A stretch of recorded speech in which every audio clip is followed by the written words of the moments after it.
ওই মুহাম্মাদের সঙ্গে নূরের নবী রাহমাতুল লিল আলামিনের সঙ্গে বেয়াদবি করার কারণে তার নামটা আমি তাওরাত কিতাব থেকে কাটার কারণে আজকে আমি গুইশান বয়ে গেছি।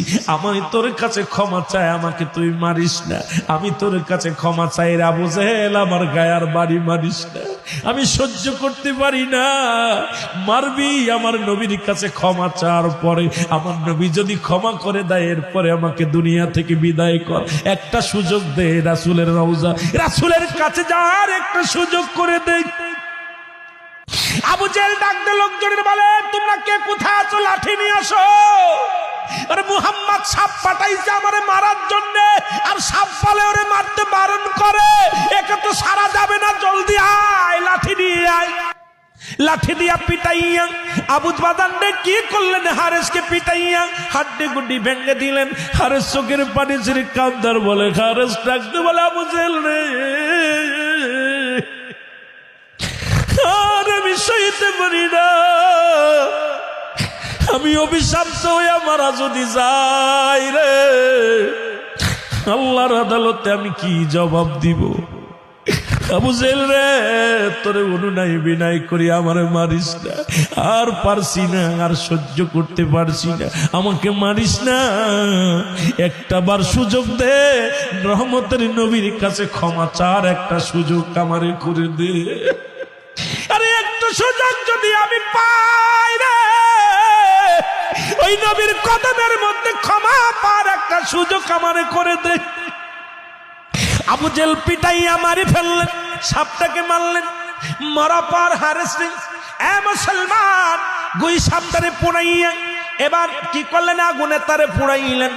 এত মারিয়া শুধু ক্ষান্ত হয় নাই, আগুন দিয়া পুড়াইয়া ছাই বানাইলেন। ছাই বানায় একটা পাতিলের মধ্যে ভরলেন। পাতিলের মধ্যে ভরিয়া কয়, মুহাম্মাদের জাদুগিরি আজকে শেষ। এবার দেখবো কেমন জাদুকার মুহাম্মাদ, আজকে পরীক্ষা শুরু হয়ে যাবে। এবার সাপটারে পুড়াইয়া ছাই বানাইয়া নিয়ে একটা পাতিলের মধ্যে নিয়ে নবীজির দরবারে চলে গেলেন। ডাকতে বলে, এ মুহাম্মদ সাল্লাল্লাহু আলাইহি ওয়াসাল্লাম, ডাকতে বলে, এ মুহাম্মদ, আব্দুল্লাহর বেটা মুহাম্মদ, শোনো, আমার এই পাতিলের মধ্যে কি আছে যদি বলে দিতে পারো। আমি এক বাক্যে বলতেছি, আমি আবু জেহেল কালেমা পড়ে মুসলমান হয়ে যাব।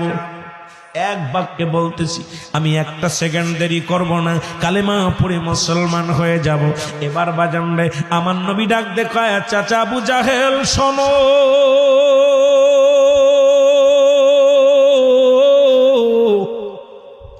ওই পাতিলের মধ্যে কি আছে যদি পাতিল থেকে আওয়াজ বাইর হয়, তুমি কি কালেমা পড়বা?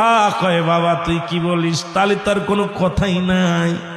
এবার যখন আমার নবীজি আঙ্গুল মুবারক, শাহাদত আঙ্গুল মুবারক পাতিলের দিকে ধরে বলে, পাতিলের মধ্যে কি আছো? আল্লাহ তার জবান খোলায়া দাও।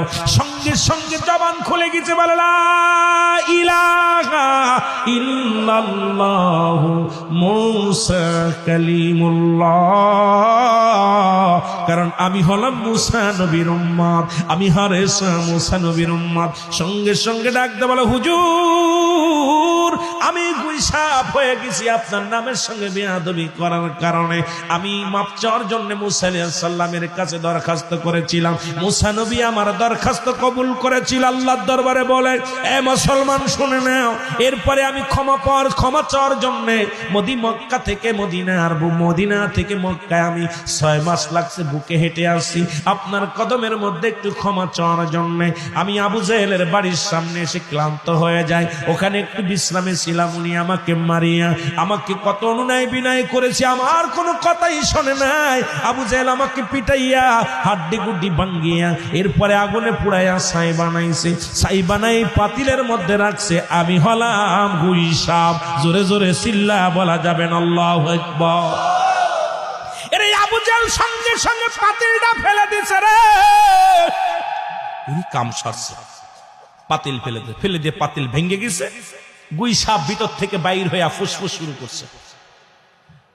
আবু জেহেল কয়, বাতিজা মুহাম্মদ, তোর কালেমা পড়তেছে, খালি সাপটারে ঠেকা বাবা, একটু ধৈর্য ধর, আমি তোর কালেমা পড়বো, কথা দিছি পড়বো, সাপটা ঠেকা।